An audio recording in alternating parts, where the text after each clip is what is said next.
drawing your attention from the external into your interior.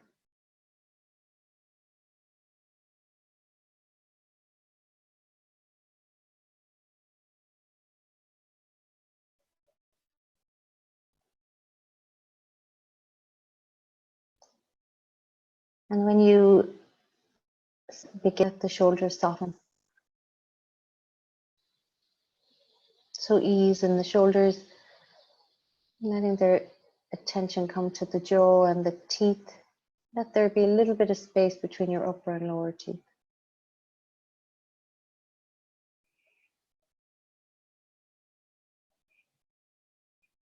And then letting there be a little bit of gentle softness at the inner corners of your eyes.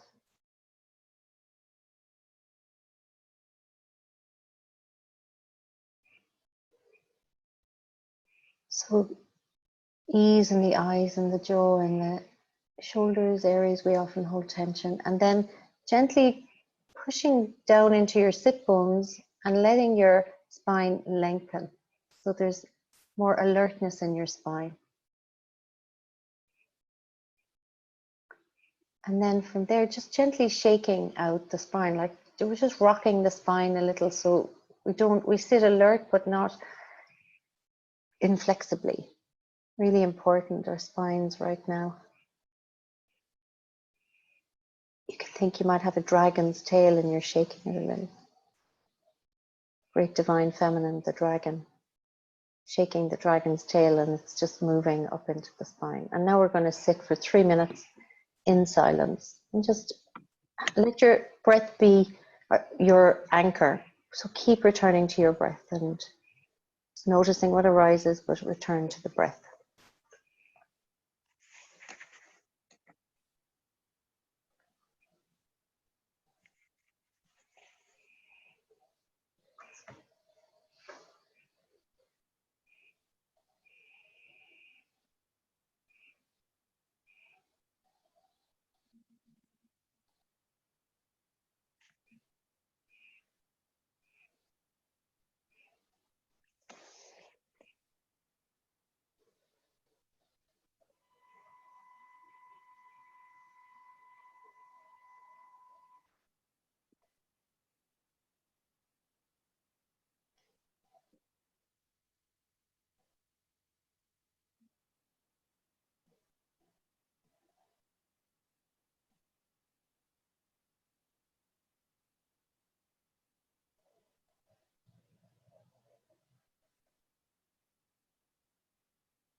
When you're ready, you can just gently transition back into the exterior and just have a look at all these great women walking alongside you.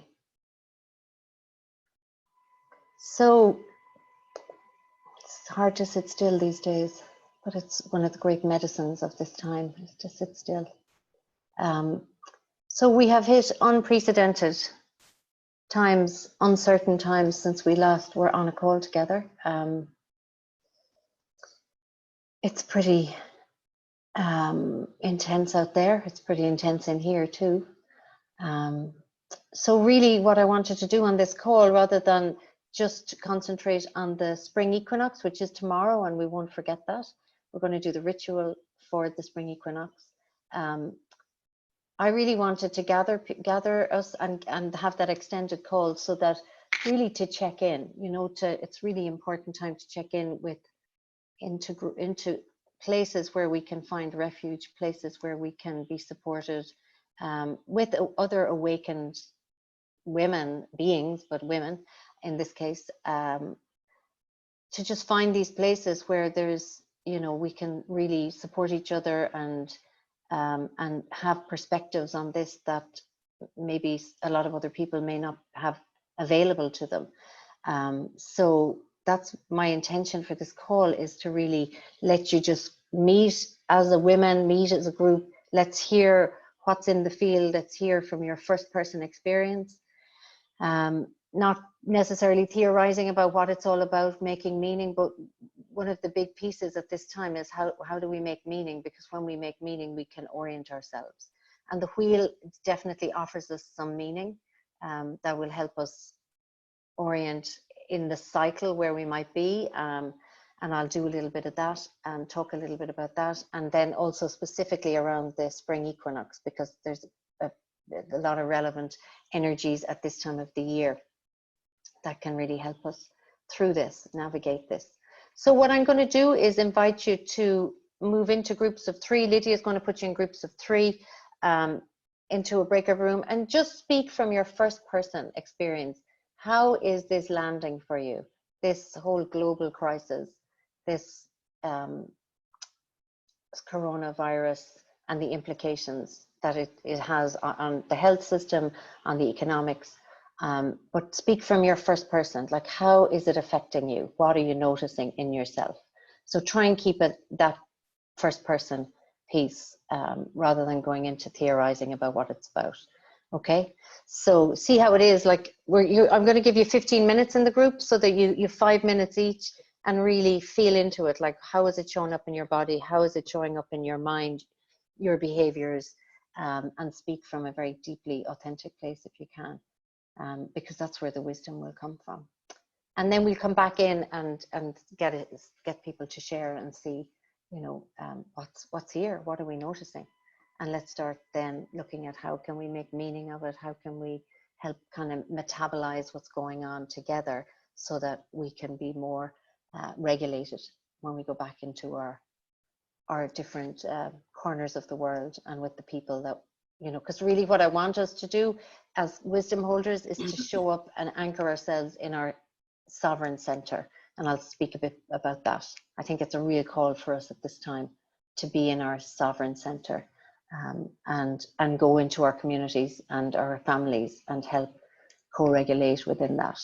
So I'll speak a bit about that. But first, off you go, enjoy each other's company. First person, how is this impacting me? See you back here in 15 minutes.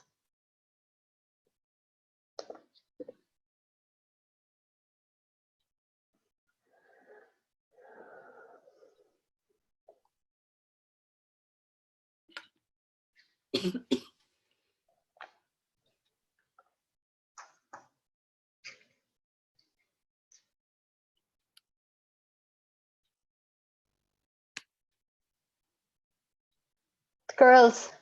I won't join a room. I don't want to, like, I'm not in the group and stuff like that. So I thought I won't join. Do you want to pause the recording there, Lydia?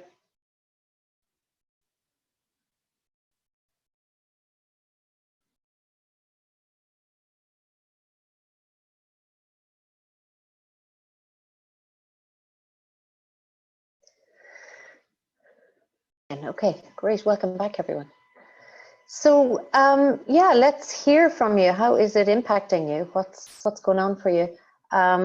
So I think the best thing to do is if you go to raise hand. So if you go down to the bottom of the screen and you see the participant icon down there, if you open that up, there's at the bottom of, when that opens up at the bottom of that, you'll see an icon for raise hand. And just it will help us to you know, stack stack you as you come in, so we keep you in. So yeah, we just keep you kind of moving in that. So I just want to remind you that you are all great wisdom holders. Everything that you say is valid, and will have wisdom in it for others. So really trust your voice, trust your wisdom in at this time. You know, I know it can be we can be slow to kind of speak, but yeah, this is the time of the collective intelligence, and this is a place where we can start to explore that. So yeah, let's hear from you. Who would like to share? Let us know how you're doing. So Granya's hand is raised. Great, Grania.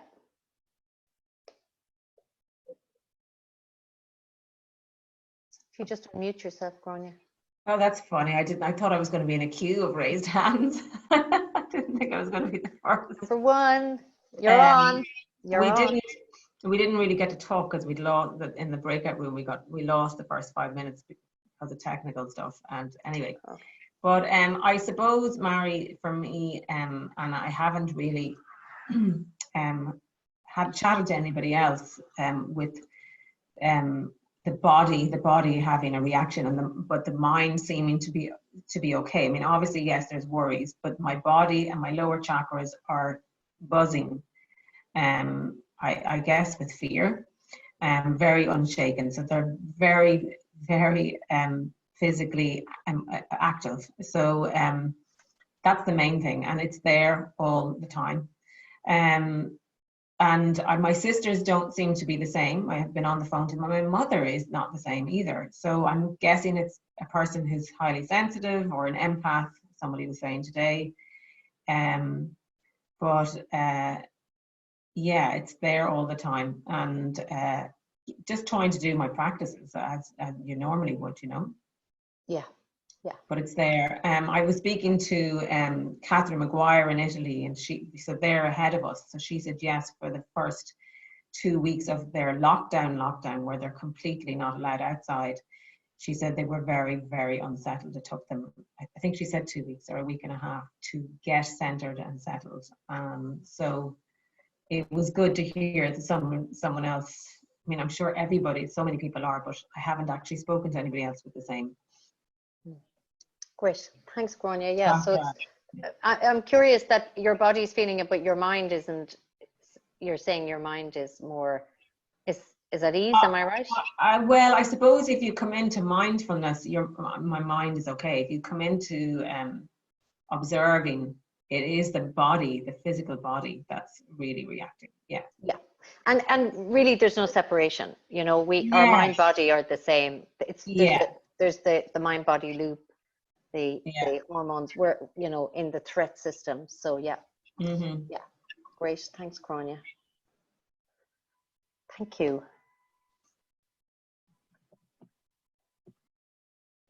Just a request that that when you are speaking, just share where you are. Oh yeah, nice one. Thanks, Liz.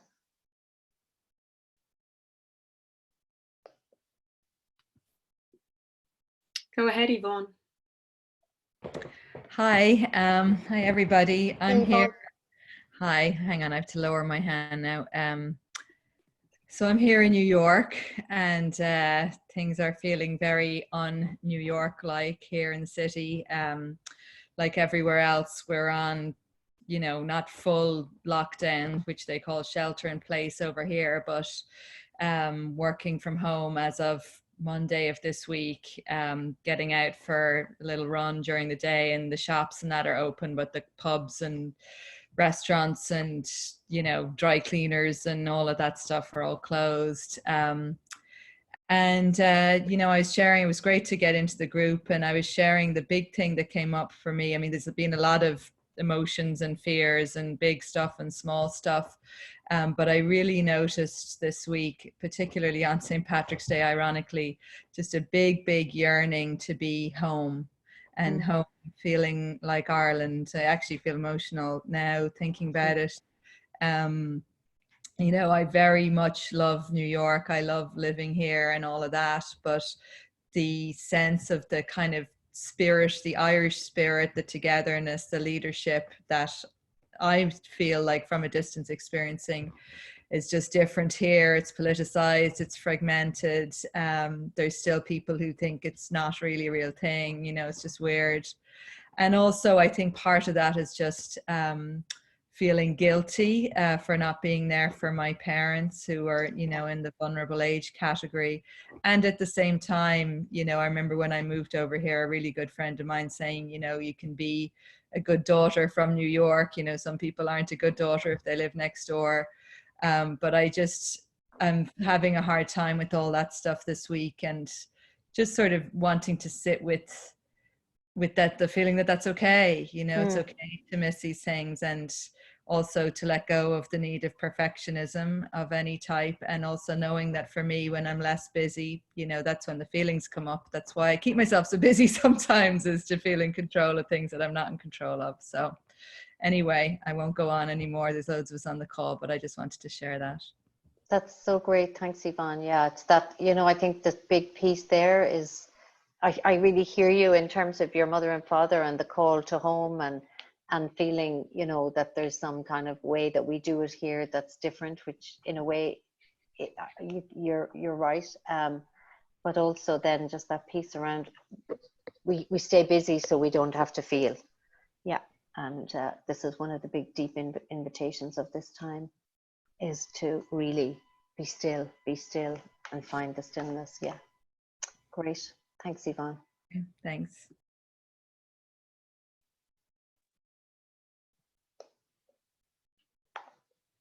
Go ahead, B. Hi, I'm in Raleigh, North Carolina, and I think for me, I was very anxious when I was out and about, and now that I can work from home starting yesterday, I'm anxious. I live alone, and that has been a challenge anyway. I've been living alone for a couple of years and been struggling with how to do that, and felt like I'd kind of gotten to the place where I was dealing with it, but now it feels really, really oppressed, just like it's closing in. And I'm concerned about my own mental health to get through this, much less, you know, physical health. Just dealing with being cut off from everybody else. So my daughter's in LA, so she's not available to me, and then I'm not available to her. So I know we're both feeling it. We talk every day, but it's not quite the same. I have my support system are now mostly people my age, so it's not likely that we're going to go, you know, help each other, because that would be putting each other at risk. So I am not sure what I'll do if I get very sick, because I don't think there's anyone that at this point to call on for that, and I need to figure that out. And I'm also planning to look through all my stuff and get my affairs in order, just in case, because I haven't really done that, so that if I do pass, my daughter will have what she needs. Okay. Wow. So you're really facing into it, yeah, the aloneness, and the anxiety first, and then the aloneness, and then the vulnerability, and this sense of how we have fragile, in a way, there's a fragile sense of all the people that you can reach out to are people of your own age. So it's not a resilient structure that, you know, that we have in our society. Yeah. So. Well, and I think part of that is not having a traditional sort of spiritual experience. Not having the church. I don't have a church. That's not the kind of spirituality I practice. Yeah. We don't have that kind of a support structure for people who are, more like, esoteric spiritual seekers. We're not that organized. So that's been tough to figure out then, who are my people and who can I reach out to? Yeah. Well, hopefully you can lean into this group. I mean, I know it's on virtual and it's online, but in some way to let that loneliness and whatever the longing is there to, Yes. I hope that, this can be a place that you can just lean into and find support and, to, as you say, you're concerned for your mental health, and that separation and aloneness really can be something that's so difficult. Yeah. In fact, I'd really like to know how many other people in the group live alone and are now, sequestered in their homes alone and want to have more regular contact with one another. It's part of the issue, and you said it at the beginning, having a conversation about this, and we've even said it in our little breakout too. We can't help, actually. We've been through this process of our spiritual growth to the point that, and exploration, that we cannot help but try to find meaning. Mm-hmm. And not all people out there are doing that. Yeah. Not everybody has the capacity to say, oh, this is happening maybe because of, our society needs to evolve in this way. And, not everybody can have that conversation. Yeah. So it's good to have other people to have that conversation with. Yeah, it sounds like there's lots of support coming in for you there on the chat. You can check it out, just people that, so yeah, this is the place. This is a refuge, is what I'm hoping, that this is a place of refuge for us all to gather and be able to have these conversations that help us navigate this whole time and these places where we're feeling so separate. Yeah. Thank you. Yeah, thanks, B, and thanks for offering that. It's beautiful wisdom, in that. Not easy, but beautiful.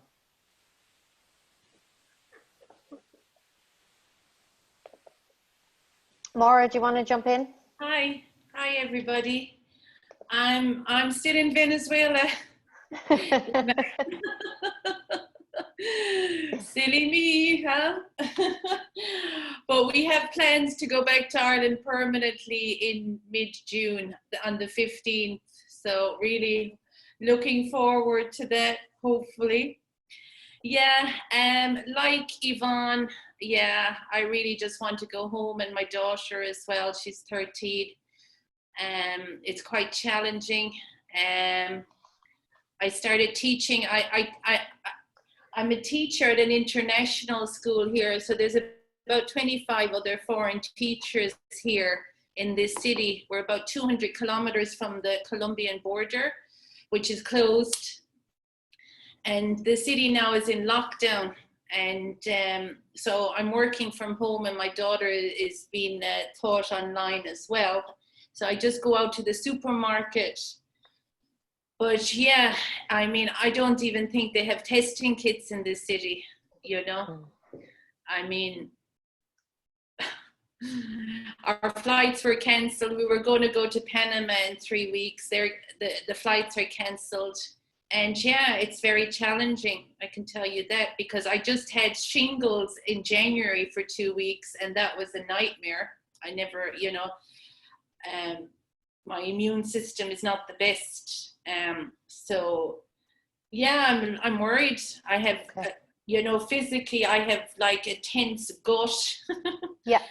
And yeah, it's very challenging as well, teaching my students online for the first time, because I'm preparing them for their final grade 12 exams, international, but they're probably going to be cancelled. So I keep telling myself to just chill out. But it's this flight or fight mode that I've been in. And I said it to my group there, that basically I'm kind of used to this, but not to this extreme, this kind of siege mentality, living in Venezuela for 1.5 years. sourcing food and water all the time, but the food is all right. The water, yeah, it's a little bit of an effort, but we've got 2 tanks and so on, so that'll do us a week or so. But yeah, it's very challenging here because of the price of oil plummeting, and they've closed the border. So now a lot more people here, they're already very food insecure. And now there's more vulnerabilities because they can't cross over the border to source medicine or food, you know? So yeah, the military is out there making sure that we all wear masks when we go into the supermarket. And yeah, as I said, I don't even, there apparently there are no recorded cases in this Zulia state. However, there are cases in Caracas and other areas around Venezuela, but I'm just thinking, do they even have, I don't even think they have testing kits here. Wow, so you're really dealing at a very different level, like, you know, from a place of, you know, food and water, you're at that stage, and whether you can get out of the country or not. Yeah. At this point. Yeah. So there's a whole, you're on another level of threat, Yeah. and it's in, and you're feeling it in your stomach, and even though you're used to it on a certain level being in Venezuela for the last year and a half. Yeah. Yeah. But yeah. But really missing home, and like, you know, we had planned to go, we're planning on going. I've lived abroad for 27 years, you know, I've lived in 16 countries, and I swear I cannot wait to go home. I can't wait to go home. You're ready to land back. I'm ready to go home. Yeah, really, really. Never as much, you know, but never ever as much as when this happened now, for sure. So Yeah. that's my tuppence. But yeah, hopefully all you ladies are doing good out there. What do you need from this group, Maura? What would be helpful for you? Well, again, just like Bea said there, you know, and I guess, you know, sorry, Yvonne, you know, just being connected, and, you know, I mean, we have a great, yeah, the foreign teachers here, you know, there's some teachers, neighbors in my building, you know, that are teachers as well, a couple. So thankfully they're in my building, you know, so we are always in contact and so on.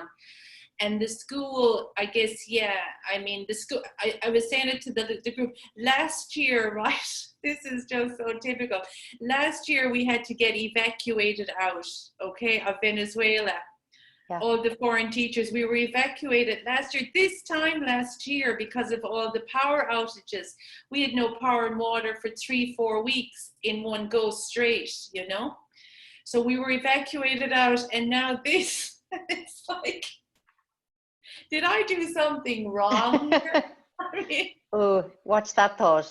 Yeah. Well, anyway, so yeah, we're hoping, but yeah, they've closed you know, the airport is going to be closed.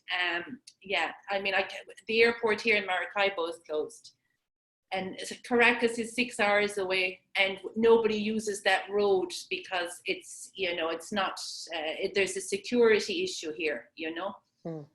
Yeah. So, yeah. Well, yeah. So yeah. Again, lean into this group as much as you can. And one of the things I'm looking at doing is maybe holding a call every week for this group, so that we can just have a place that have a place where everybody can come to if you're feeling like, okay, I just need to sit into this refuge in a way. Yeah, it's great. Thank you, Mary. I feel the gush in my stomach is untangling.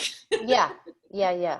It's amazing. Bit of shared humanity. What a bit of shared humanity does for us.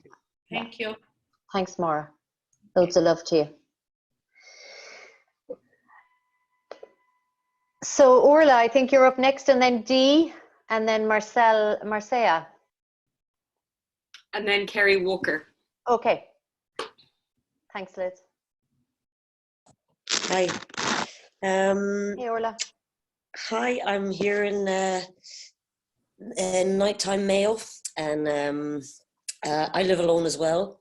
And I had the next foreseeable amount of weeks and months I've had work cancelled. I was due to go to Canada for a tour for a month, so that's been postponed. And yeah, the last few days I kind of had an initial rush to kind of really go online and maybe, you know, start doing classes and, you know, all this. But then today I just really went, I had this very strong urge to get very still and just stay very still for maybe a few days and make some decisions after that. I don't think it's going to change very fast. And I'm curious about it all. I feel really relieved because I'm in my own house for the first time in my entire life. And if I was still renting or somewhere else, I think I'd feel a lot more worried than I do. So I'm very grateful for that, and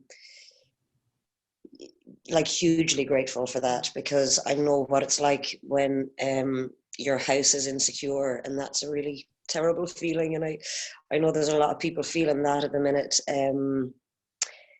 So I kind of feel just right now I'm okay because I spend a lot of time on my own anyway, and I enjoy it. I create a lot, and I spend a lot of time on my imagination. So that's what I'll use this time for. But yeah, and to reach out as well online, I suppose. But right now I feel fairly okay. Obviously frightened for the long-term future and what might occur and how this might resolve and how long it might take to do so. But yeah, just hanging in there. And I don't know if there's much I can offer, but you know, I wish you all hope and love, and I'm glad that you're all here to connect in with. And that's it. Just, yeah, that's me. Thanks, Orla. And that's a big piece for around the, particularly the spring equinox. Just when we're in the threat system, usually what happens is we can't be with the discomfort in our bodies. So we go into over masculine behavior, you know, out there, overdoing, getting busy. Yvonne, you referred to it as well. So what's really important, because at the spring equinox, we're moving from the feminine into the masculine is more dominant, which means we would be in more action outward in the world, just like you know, nature.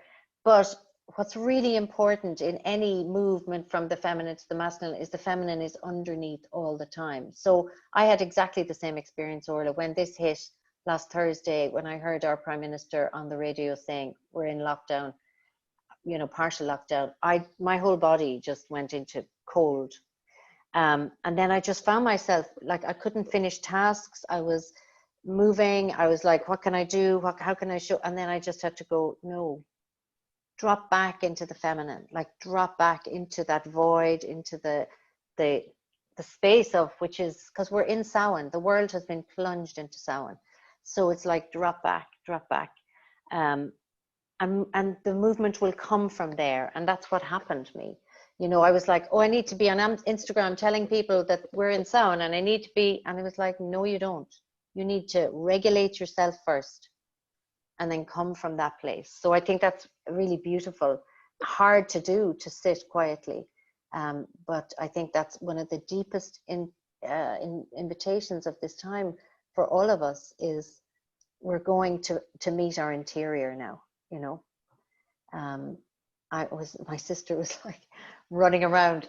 She's got painting, she's painting the house, they're doing loads of things, you know, and that is what we do. We just go into overdrive because we can't be with the discomfort of the anxiety in the body. So it's to just, how do we stay with it? Yeah. Thanks, Orla. Where in Mayo are you, by the way? I'm between Claremorris and Castlebar, near Bal. Yeah. Close to my country. Yeah. Yeah. Great. Dee?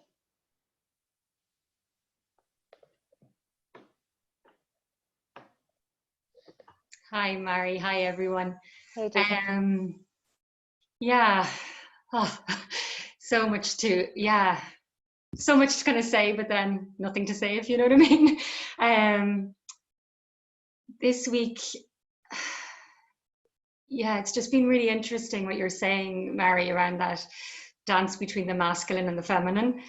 And for me, there's such a deep, deep sense to drop into the feminine, just to be still and to really just drop into that space.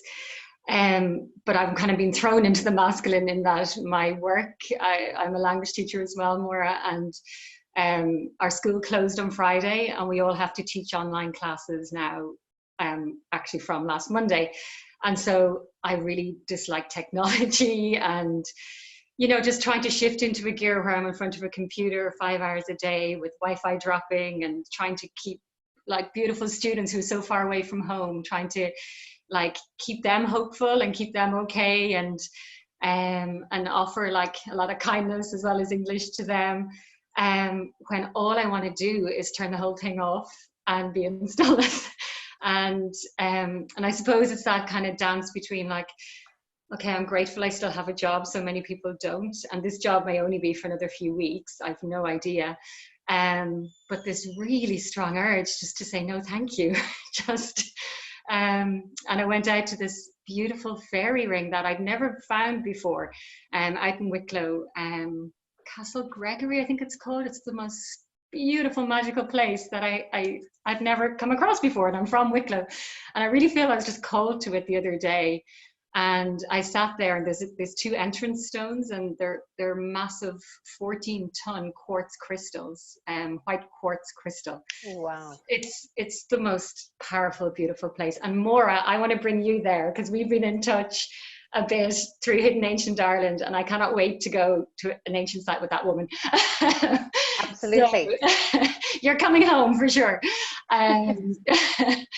But when I was there, I remember just kind of going, like, what's like just asking for wisdom, as I often do on these sites, or what do I need to hear right now? Yeah. And I heard really, really clearly that the antidote to this illness is stillness. That is the antidote. And wow, it felt so true in me, that the antidote is stillness. And yet then I had to, you know, get up and run around the place and go to class the next day, and then that affected my sleep. And you know, you just know, I know, my soul knows, and my deeper part of me knows what's needed right now. And it's to hold that place of stillness and to keep connecting with the land and to go wherever the next, you know, just to listen to the guidance. So for me now, it's just kind of just really seeing what the next step is and really making that space. But I felt it was a really true and powerful message that we're all being asked to be still, perhaps. Yeah. That's incredible. And this is it, like, this is so beautiful. Will you put that in the name of the fairy ring in the, sure, in the Facebook group or in the chat there? Because like nature is another place. It's like we just need to weave the feminine in. Like we have to be, you know, those of us, we're all actually needing to show up here. But to not show up from a place of urgent solutions, but more, if I have to teach and if I have to do this in front of a computer for 5 hours, can I put a flower beside me? Can I stop every 25 minutes, or can I be soft? Just weaving the feminine in to the masculine is so important, because we will hear those, the wisdom. It's really. Yeah, and absolutely, Marion. I, like, you know, and I am splitting up my day. I'm lucky that I finish by 2:30 and I'm getting out in nature. But it's interesting, that worked for me before, but I feel very strongly that it's a time to get more still. Like that's just actually, you know, I've always been balancing my practice and my work, and, you know, but I don't know what I'm going to do with this yet, but the message I'm getting really clear is no, it's time to be stiller than you've ever been. And that makes sense, because actually we're not, you know, in full lockdown, you can't even get access to nature unless you've got a back garden. So so nice. I hear it. Great. That's I'll take that away from the call. Absolutely. Thanks a million, Dee. Thanks, Mary. Great to have you. Thank you. Who's up next, Liz? I think. Do you remember who was up next? Marcella. Marcella.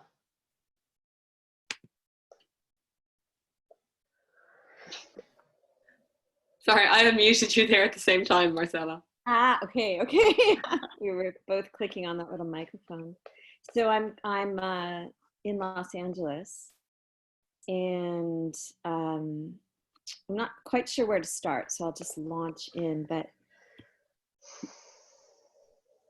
I'm mixed. I'm torn in my existence right now because I understand what everybody's saying about just the need to drop in and surrender. And while there's this deep core of me that absolutely trusts that, I also do have a network of people that I've taught around the world. And so there's this feeling of like, what do I give them? I'm supposed to give them something. It's supposed to be immensely wise, you know, and the reality is that I've given a tremendous amount of resources. And so there's also this, I have to keep pulling myself back, dropping down into my lower body and just remembering like, it's not time yet.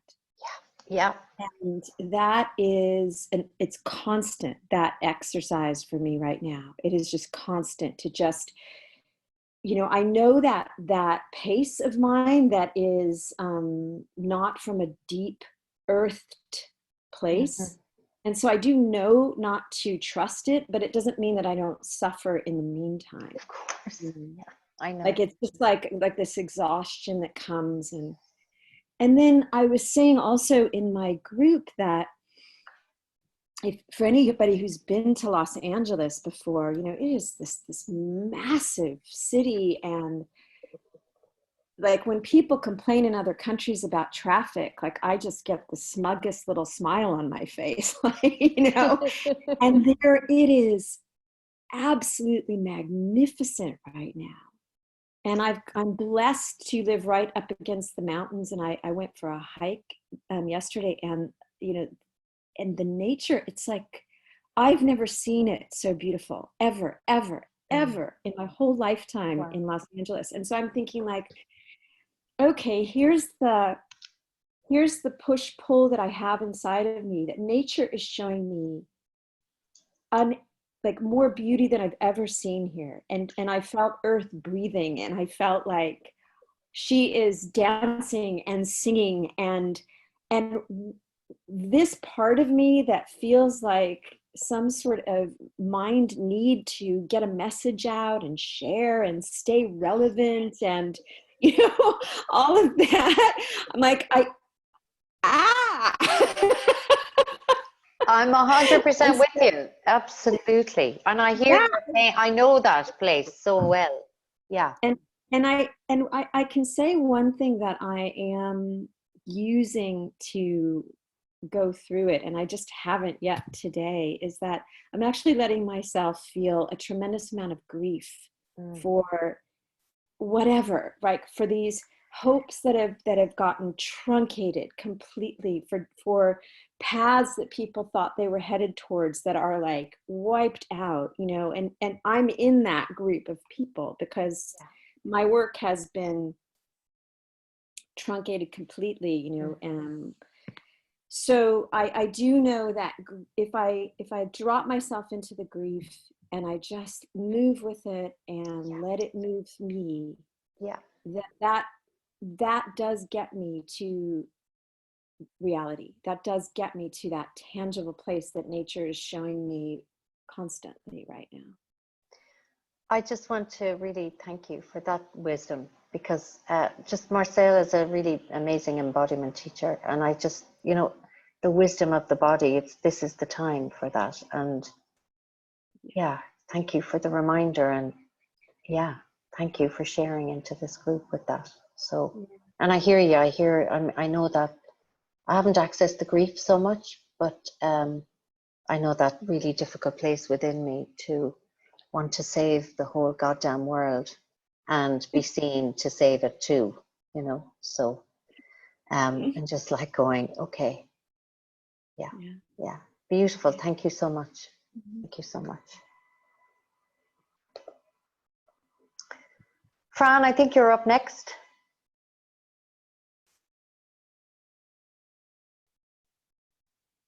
Oh yeah, I'm on music now. Hi. So Nice to see you, Fran. You too, Mary. I'm kind of feeling pretty lucky in it all, in that okay, fine, like I work in an events company, so I mean, that's kind of, that whole industry has shat itself.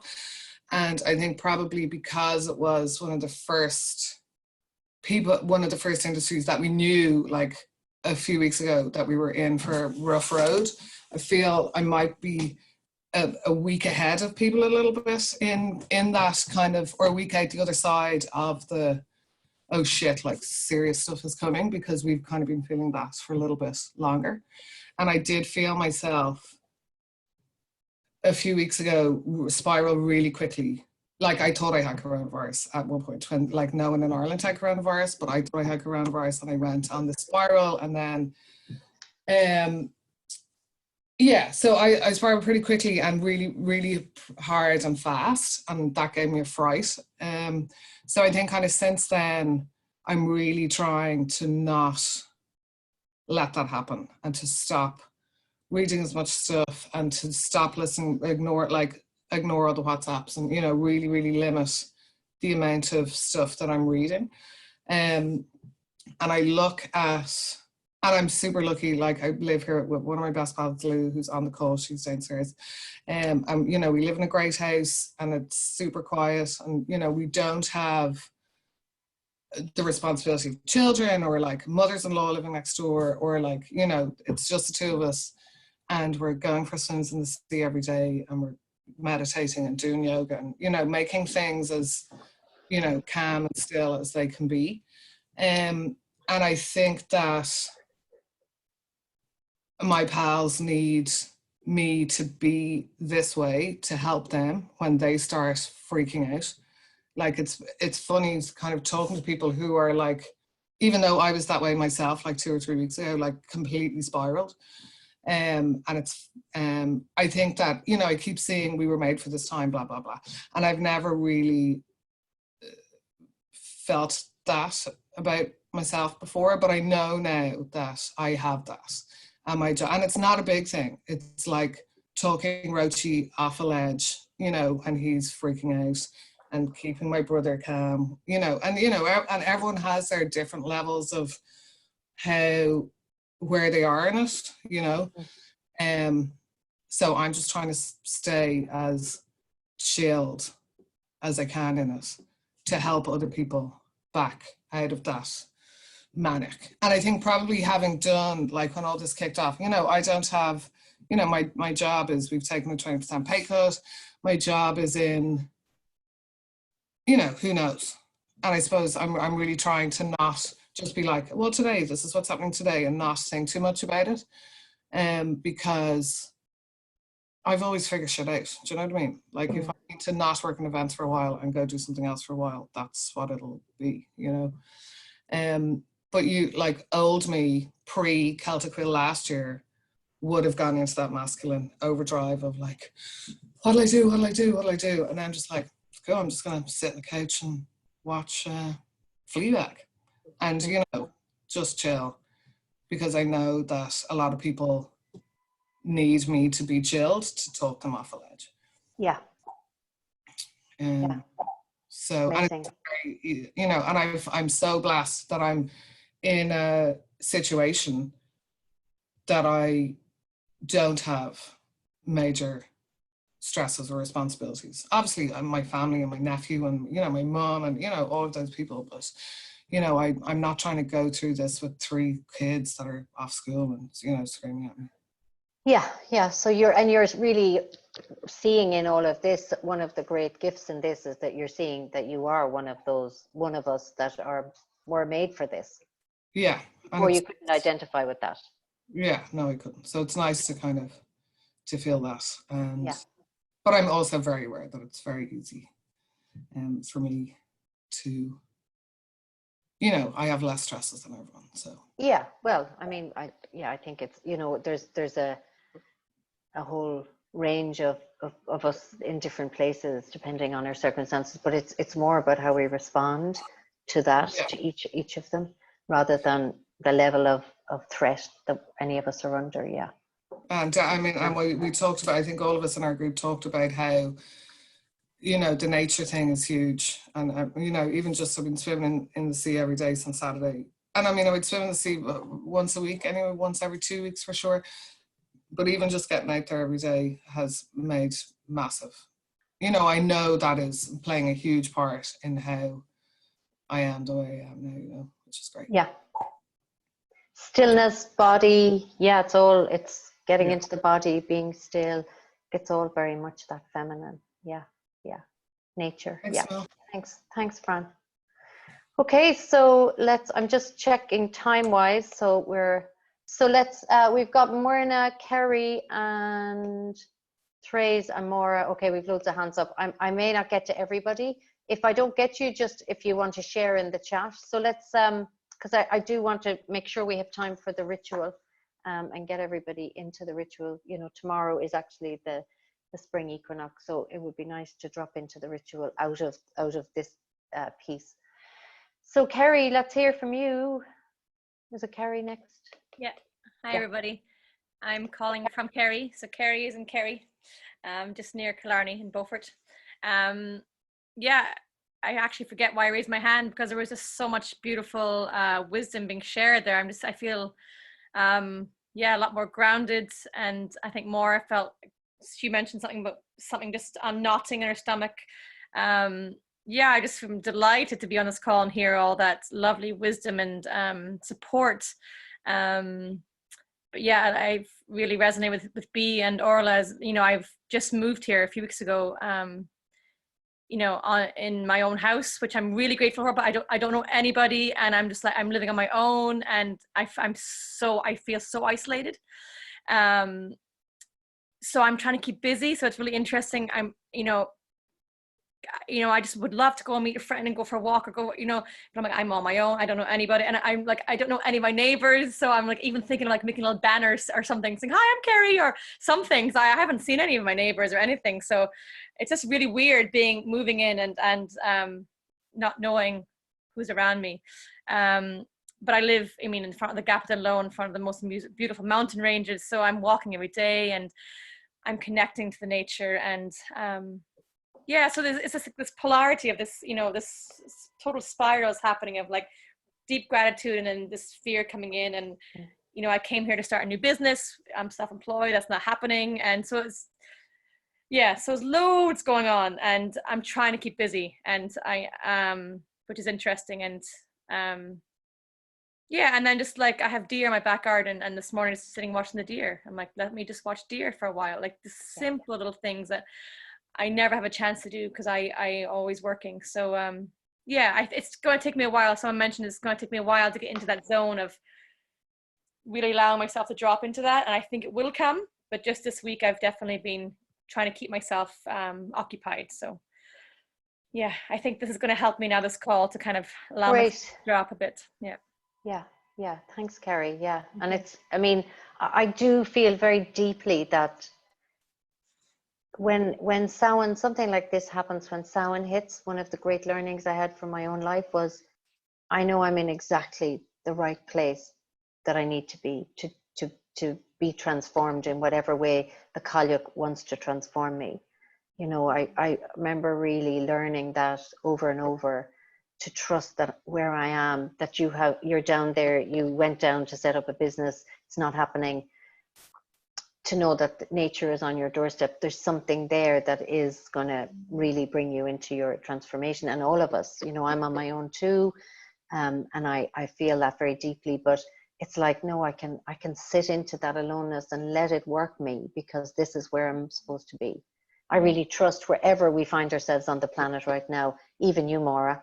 And I know it's not easy to be there. There's something there that we need to learn. Thank you. Thanks.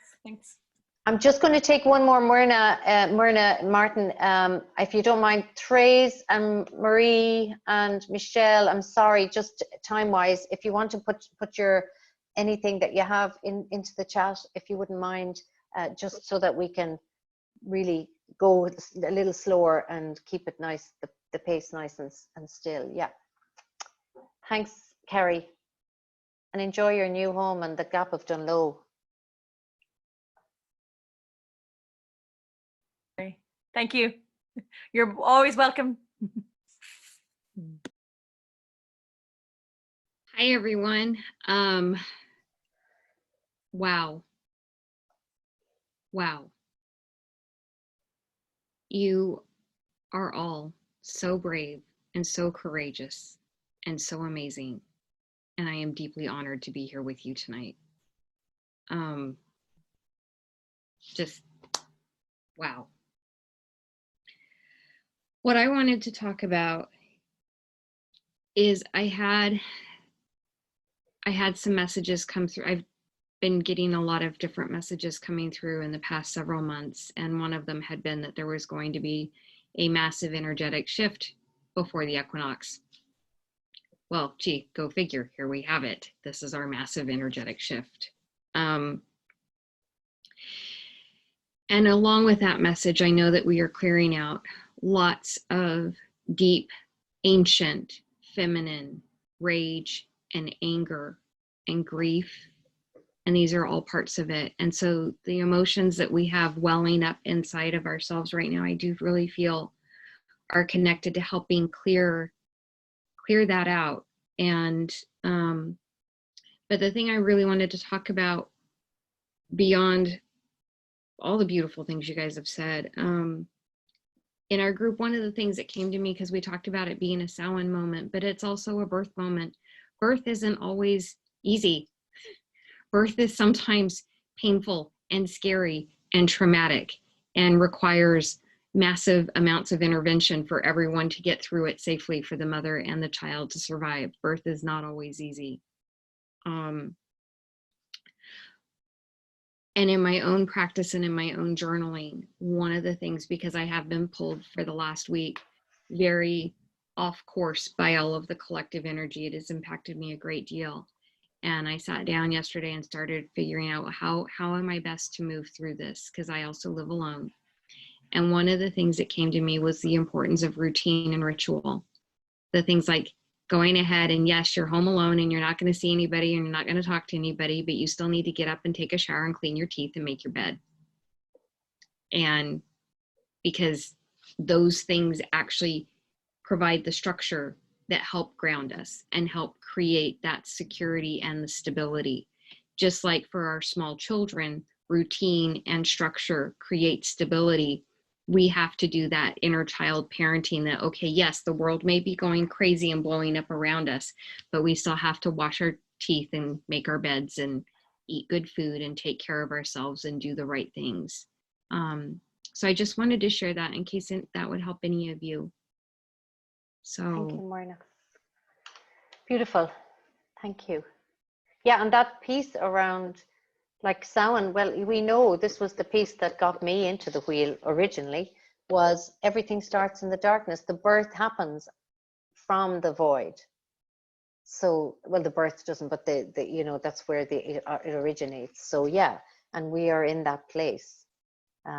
So I think that's a really, like, we know we've been through Samhain, you've done the practices, you know the practices are to surrender, to stop, to be still, to drop into the void of nothing, of nothingness, of the unknown. These are all things that actually are the invitations of this time, because the structures are gone from underneath us. They are in collapse. So we're left in the void, and in the void is where what will really want to emerge. And if we as women are really connected in, and what I've heard tonight, you know, is like nature, a lot around nature. You know, I'm really struck with Marcella saying about that LA is so beautiful. She's never in her lifetime seen it so beautiful, you know, talking about, you know, how nature is Katrina, you said on the messages there that you're really seeing nature and having a different experience with nature. The other thing is you're hearing wisdom. A couple of you have talked about hearing wisdom. You know, Dee and Myrna, you're letting messages come through, because they will come through if you're still. And then asking for guidance, going out into nature, just sitting still and asking for guidance. And then there's a whole piece around separation. A lot of us are finding ourselves on our own, but also feeling separate from family and friends, those who are away. And then the deep longing of the feminine. Really listen to your longings, because that's what wants to be born in the new world. So really listen to your longings. those are things I'm just kind of picking up from the wisdom of your wisdom tonight or today. So thank you everybody for sharing. As you said, Maureen, it's just a deep honor to be here and just to be in circle with women who are willing to just be in this and not try and race out and do things and try and come to solutions. Yeah, I feel so grateful to just be here with you. And I you know, I've been through a couple of sounds in my life when my whole life has been rocked, and it has taught me to just, it's okay to be in the mist. It's okay not to know. It's okay. Actually, the more you drop into the I don't know, and I know I don't know, and I don't know what I know, I'm just going to be in the not knowing. That's one of the greatest things you can sit into and into your body and feel that. So we have these practices. Let's use them at this time. So let me just check the time and see how we're doing. Okay. So I did want to just do a little piece around the spring equinox, because there's a very strong relevance here. Even though we're in a Samhain moment, I'm always saying to you, like, the Celtic wheel is not this beautiful circle. It's the labyrinth, you know. So the spring equinox is a real dance of polarity when the masculine is taking over, as a principle is taking over from the feminine. So we've already talked about the fact that no matter what action we take, if we can weave the feminine behind it, really be with our bodies, be with nature, be in stillness, listen to what wants to come through, the guidance, that's the deep intuitive feminine. And just, so those two polarities, as we move from, if you think of a figure 8 or an infinity sign, we're moving from the feminine pole into the more masculine pole, but we want to be able to weave them and move fluidly between them. Because the polarities, what we want to do is go beyond polarity. In the spring equinox is about going beyond polarity. So we know we don't identify with just one pole. So we can move and dance with both poles. The other piece about polarity and this time of the year is that we need the polarities in order for the third thing to arise, which is evolution, which is the third thing, the triple goddess, the sacred number 3 in the Celtic tradition comes from 2 become 3. So 2 opposites become 3. And so it's really important we pay attention to our fears and our anger and our grief, because those are the states of threat. Those are the states that are activated in the threat system. And that's what's going to come up. But if we don't pay attention to those and we're rushing from them or busying them away, then we won't actually use the alchemy of the 3. So the first pole is fears. What are my fears? What are the fears that I'm seeing around me? What am I angry at? What am I grieving? And then the other pole is what are the longings? What are the desires? What are the intentions, the visions you're holding for a new world? Because we're losing that when we get thrown into the fear, and we drown in the fears. So it's really important to be with the fears, to be in the body, see where they're landing, where are they showing up in my body, and really letting them show you the wisdom that they have. And then hold that, as well as make time for visioning, for what are you seeing that's growing in the world? I mean, I'm seeing amazing communities, anti-fragile communities that just have these practices that are really showing us a new way. So, this is what can emerge from something like this. And so can we hold both of those? Because when we have our fears, just like when we did the Imbolc mandala, it's exactly that. It's the fears and the longings, but on a global level, on a collective level. And now is the time for us to hold that as women, to hold it in, so we can help birth it through that third thing that wants to come through, which is the new evolution of humanity. I have no doubt. And we were made for these times. We have all agreed to be on this planet at this time. We all have work to do, but it has to come from a different place. So that's where I see the dance of polarity. The other themes in the spring equinox are, you know, the strengthening masculine, but I would say that absolutely is important, but with the feminine underneath, always with the feminine underneath. And then the third theme is growth and fertility.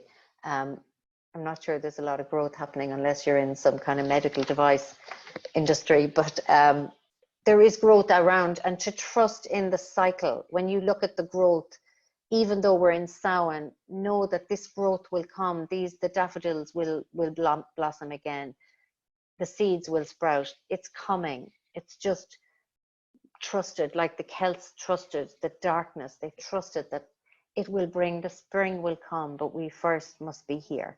So just trust when you look at the growth, know that that's what's ahead for us, for humanity, and it'll be a beautiful growth and true and authentic. And so for us as women, what really is important, or well, for everybody, but for us as awakened women, is to really stay or anchor ourselves in our sovereign center. So sovereignty, and I'm going to write a piece about this or speak to this into the Facebook group. Sovereignty is such an important piece in the Celtic tradition. A sovereign is our sovereignty is we hold our center, we have our inner authority, we listen to those voices and we are guided by those voices. We don't defer our authority to anyone else. And it's not hardened and individualistic, it's very much connected deep to our soul and our Shlina Fernia, as I say, the way of the truth. So this is the time when we can do that. And when I say we anchor ourselves to it, it doesn't mean we stay in it. I'm falling out of my sovereignty all the time. You know, I have that catastrophic thinking that comes. I have the fear, and I just then have to bring myself back, because center myself in my sovereign center. So the center, your inner authority, your really deep connection to your soul, it will guide you. It will guide you at this stage. And then the more we do that, we then are able to regulate ourselves, stay centered, and then we can co-regulate those people around us who really need us to regulate them. And then our communities, and little by little, all these little centered, sovereign centered places will start to grow in strength. So I'll share a little bit more about sovereignty, because I think it's a very important piece at this time.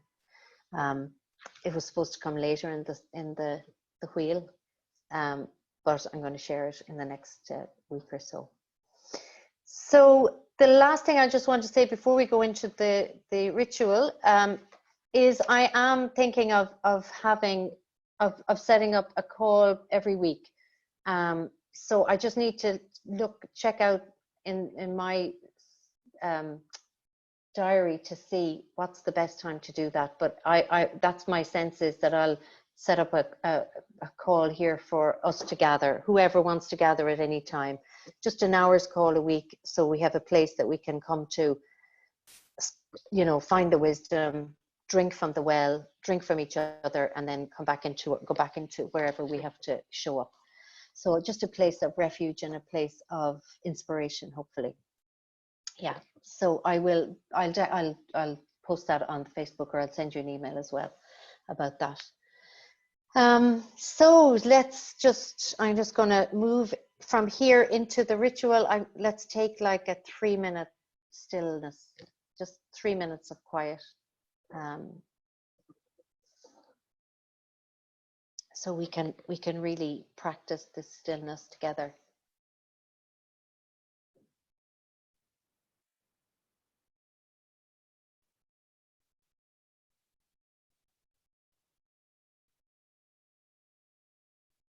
So let everything you've heard just settle in, just aware, really drop into the body, and it has so much intel and so much information for us. And really welcome whatever you notice.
just before you just come out of the quietness, I just want you to bring to mind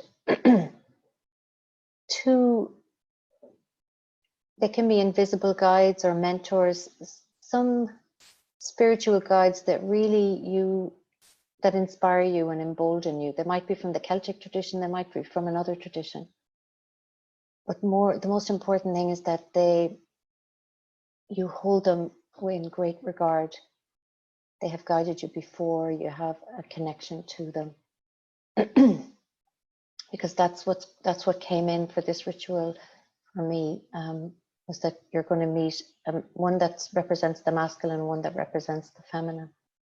And we are going to meet them on an imram in this ritual. So if you can just let them come into your consciousness. And if they don't come now, they may come during the ritual. So just trusting that.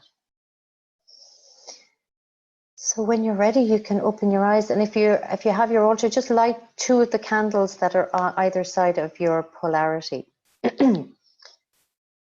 of the figure 8. So you have 3 candles on the figure 8, a light either side, and illuminating the fears, your own fears and your fiery arrows, and the fears of the world and the vision, the new fiery arrows for the planet and for humanity.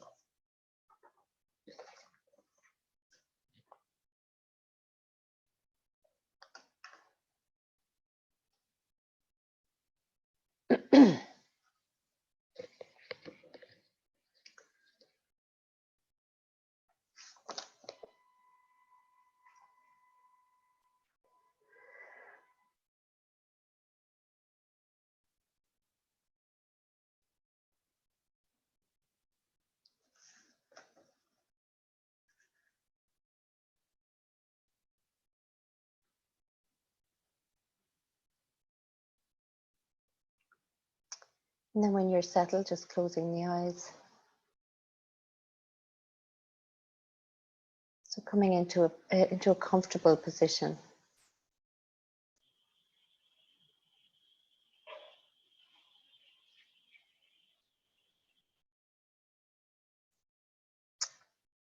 And so we open sacred space as we gather here at this time on this planet, at this time and space. We're gathering from all over the planet. This web is all right around the planet. And seeing each one of us gathering together like diamond lights in that web.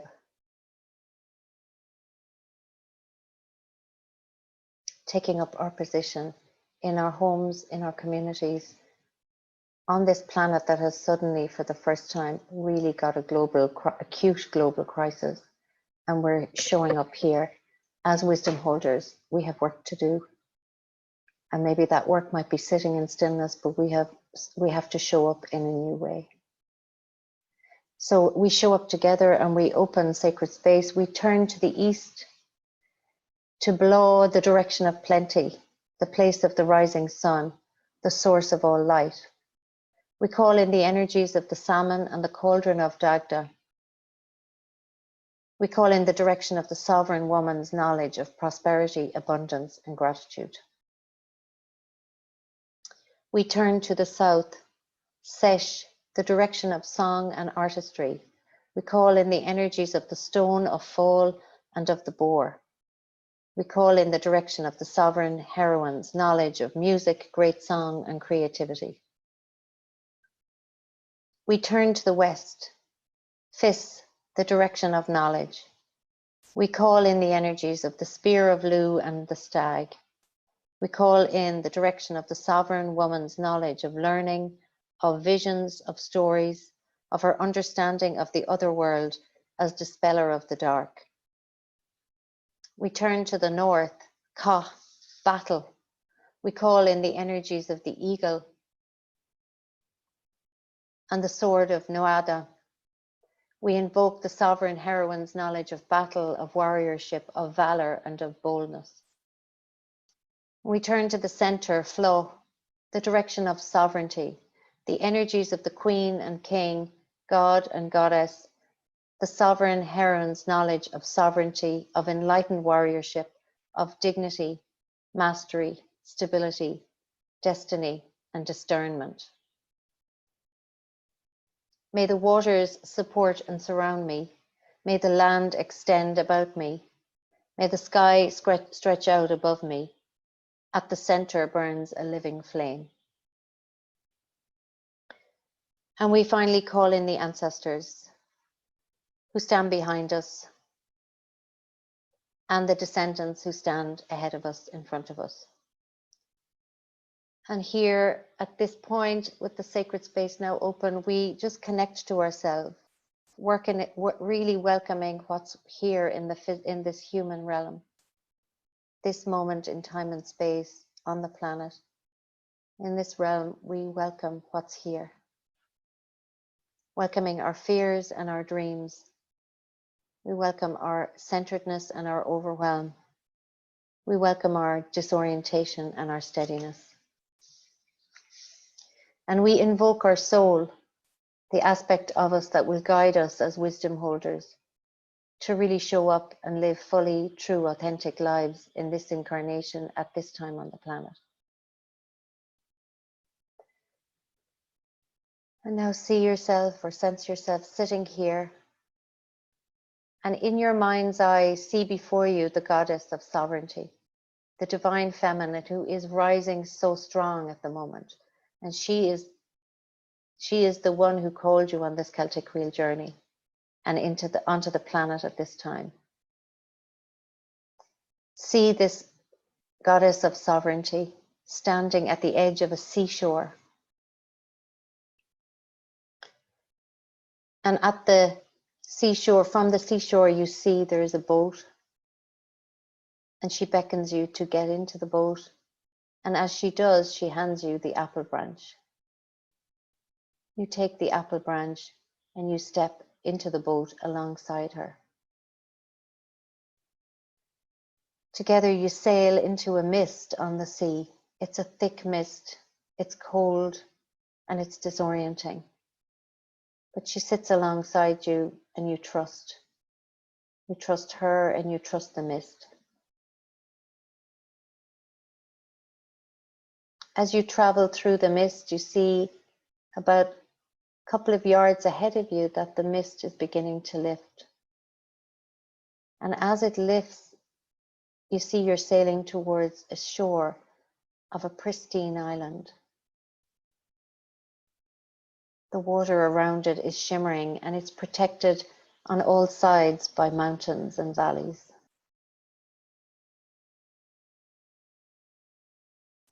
The sun is high in the sky, it's bright, it's warm, and it's shining down on the sea.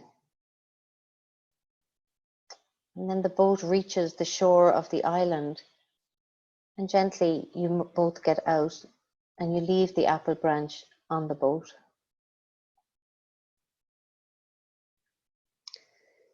As you walk on the shore of the island, you see at the center of the island is a vast sacred tree. It has a huge, strong trunk. It has deep roots into Mother Earth. And you see its branches extend in all directions towards Father Sky.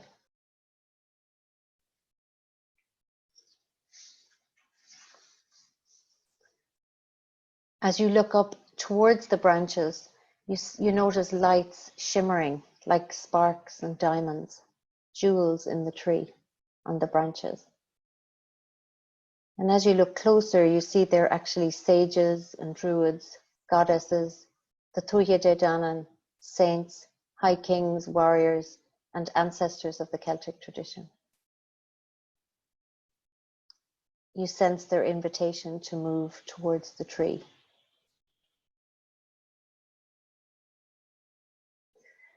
At the center of the tree, there are two personal guides and mentors, one feminine and one masculine.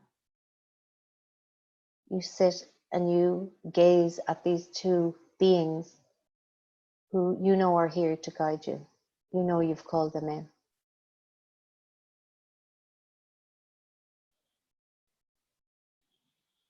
And you gaze at them here at the center of the tree as they present themselves to help you at this time on the planet.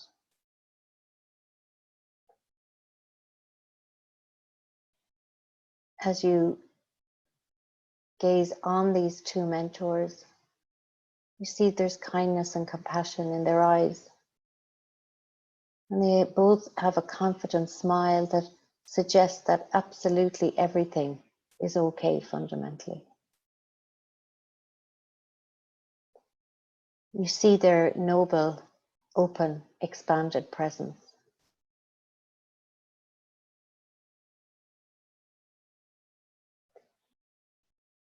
You take in their presence and their way of being. You really sense into this open, noble presence, this gentle confidence, this kindness and compassion. Imagine what it would be like to be more like them. And in their presence, you feel yourself becoming more easeful and inspired. And from that inspiration, you create some offering. You offer them something in gratitude. Maybe flowers, maybe a symbol, or maybe your entire life you offer towards this time of awakening on the planet.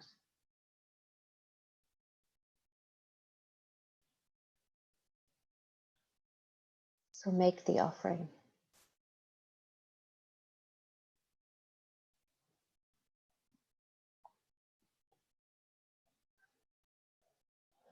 You feel yourself becoming closer and connected with these guides. You feel the warmth and ease of this sacred bond.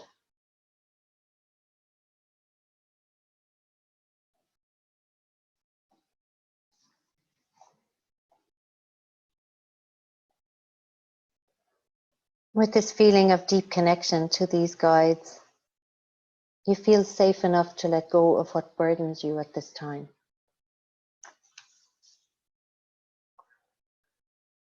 You offer your limitations, your fears, your burdens. And as you offer them and you place the burdens at their feet, you feel that you are totally being received without any judgment as they take the burdens from you. So just really disclosing any limitations, any fears, anxiety, worries, offering them to these guides.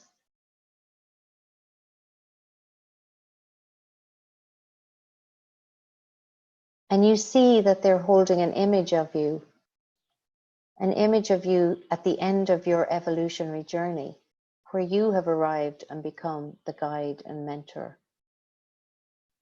You see this glimpse of you at the end of this awakening, at the end of your evolutionary journey.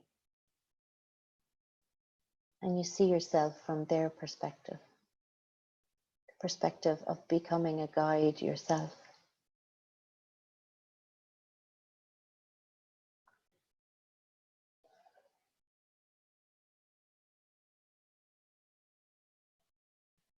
And now you ask the mentors to bless you, to bless your personal fiery arrows, and also the fiery arrows that you now hold for the world, the deep longings that you hold for the world that is transforming. So taking your fiery arrows that you have, your own personal fiery arrows, taking them out, asking these mentors, these guides to bless them. And then the fiery arrows, 1, 2, 3 fiery arrows that you hold for the world, the deepest longings you have for the world.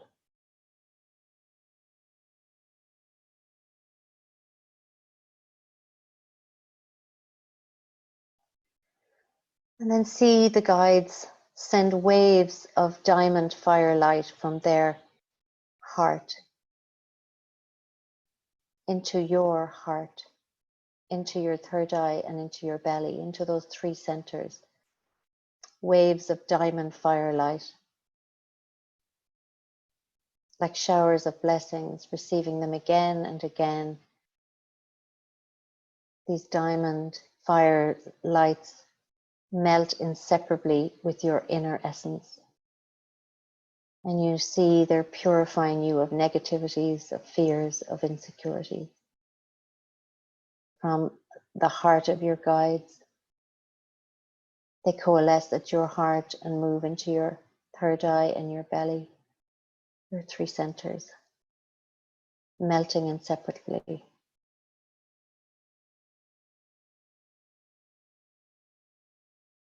And then suddenly from your heart is the conviction and commitment to expand and share with all living beings this frequency of love, of wisdom, of compassion. And from your heart, you emit a beautiful rainbow of light,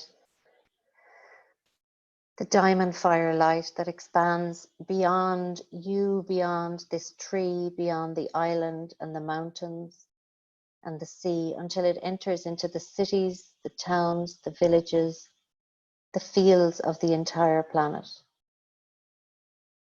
This beautiful rainbow diamond fire light touches the hearts and minds of all living beings.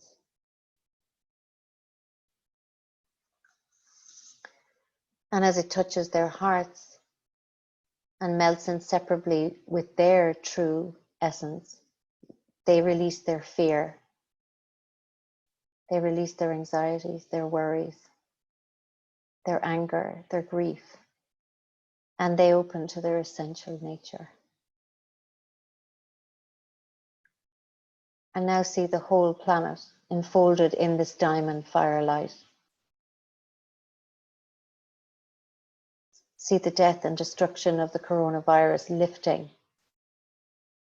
And what's left behind are seeds and green shoots of a flourishing, awakened humanity.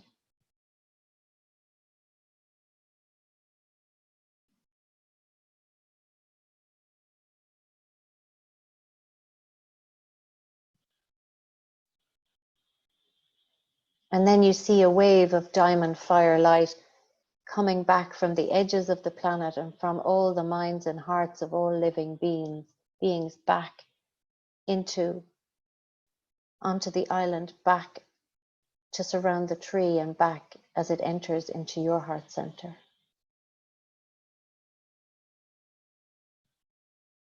So this wave of solidarity comes back and enters into your heart center.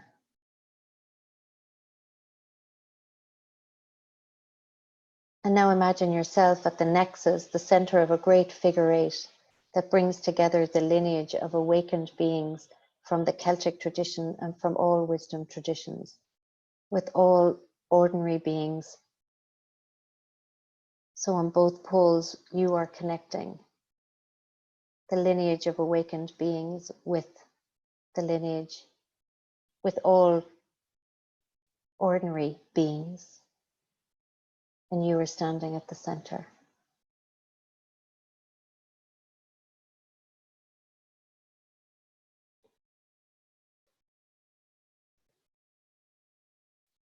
And with your guides and mentor in front of you,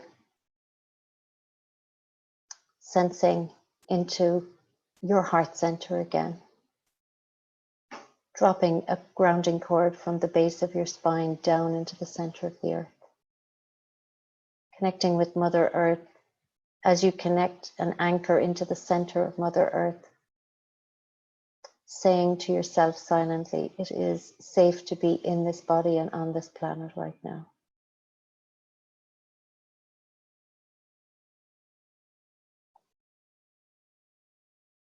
And then from the center of your head, deep at the center of the head, just opening up the crown of the head as you send energy from the center of the head all the way up into deep space.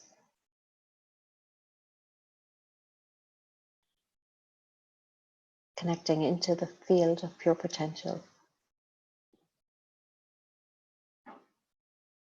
And then again, bringing the attention back to the heart and running a figure eight, the infinity symbol, from the heart up into deep space, back into the back of the heart, and then down into the planet Earth, Mother Gaia, and back up into the heart. Just run that figure eight a couple of times.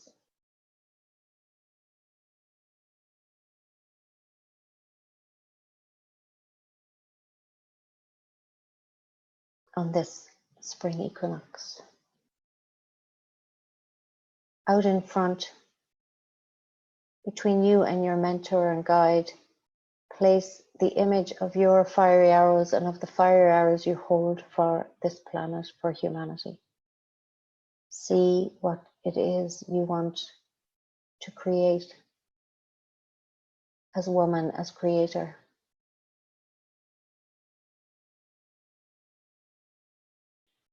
And then bring your attention into the back where your ancestors are, and see here what the fears that you hold about your future, about your fiery arrows, the fears that you hold for the planet, for us as a human race, the fears that you hold at this time, and let them be between you and the ancestors.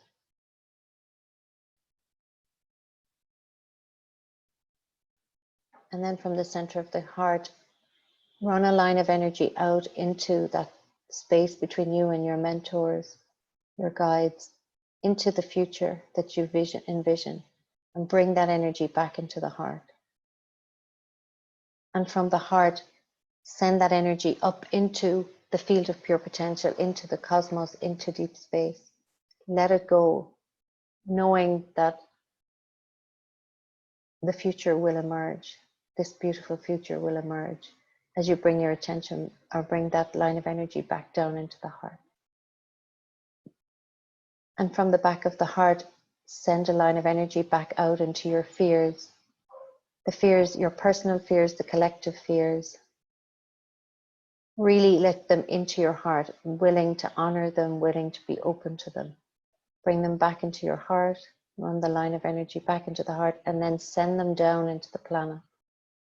Our Mother Gaia will take them and transform them. And take that energy back up into the heart again. And then run that 2 infinity loops, 4 loops out into the future, to the descendants, to the future that awaits, that we create, and then back into the heart, up into deep space, down into the heart, out into the fears, the worries, the anxiety, back into the heart, grounding those fears out into the earth and back up into the heart. And just run it one more time.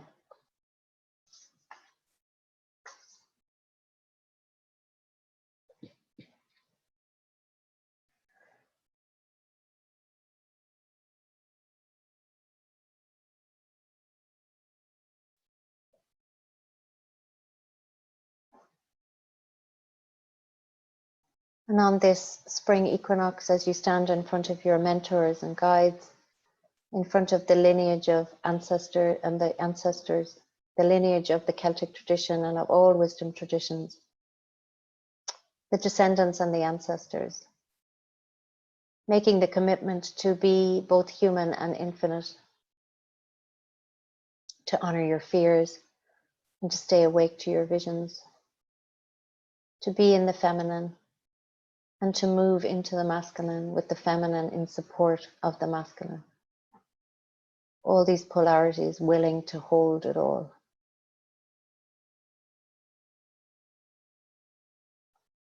And you take your hands and place them in front of your heart and bow to your mentors, your guides. And you return again to the boat with the goddess of sovereignty leading you. And you return into the mist again. And yes, it's cold and it's disorienting, but now there is something inside you. Something that you know has been expanded, has been transformed.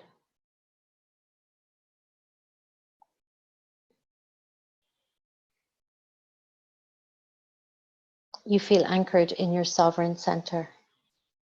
And you're ready to commit to stepping up and leading with your healthy masculine from a deep connection to your feminine on this spring equinox.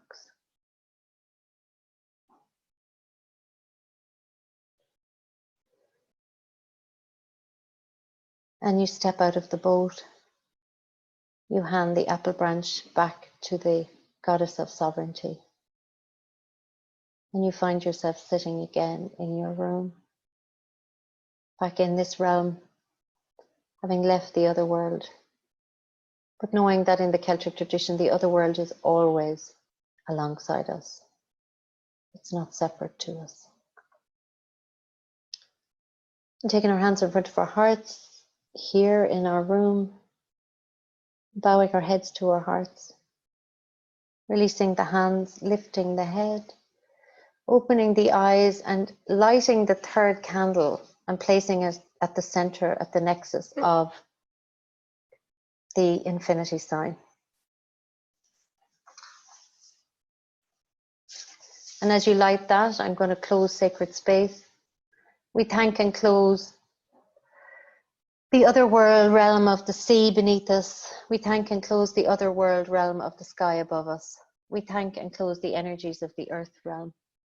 We thank and close the center flow, the direction of sovereignty. We thank and close the north, Ka, the direction of battle. We thank and close the west, Fis, the direction of knowledge. We thank and close the south, Sesh, the direction of song and artistry. We thank and close the east, Blo, the direction of plenty.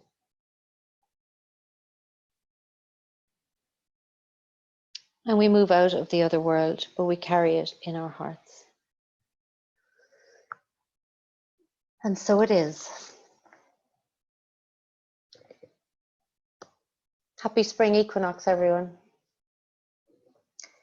Thank you so much for your wisdom and for your presence, and yeah, just for showing up. And this is our time. This is what I do every morning. I have you all on my altar every morning, by the way. I just wanted to show you that. Like you all, every time somebody signed up, I did a little heart, which was Teen, who's on the call, who's amazing. It was her idea. So you're all under. I have a big, like this bag of stones, which is my brat breed with stones in it, my sacred stones, and then you're all, that's grounding you all every morning. Well, it's there, you're under it all the time. So yeah, let yourselves feel, let yourselves be still, let yourselves feel the fear and the worry and the anxiety, and know that this is part of the third thing that wants to arise through us. And yeah, let's see you next week, hopefully. I just haven't had a chance to look at my diary, but I will. I'll get still and look at my diary and see what's the best. Yes, Ruth, glory be is right. Thank you all so much love. And really use this place, use the Facebook group. Let's share our wisdom and let's really create an anti-fragile community here of women. Loads of love. Happy, I was going to say winter solstice because it feels like it. Happy spring equinox. Bye. The daffodils will flower again. Bye.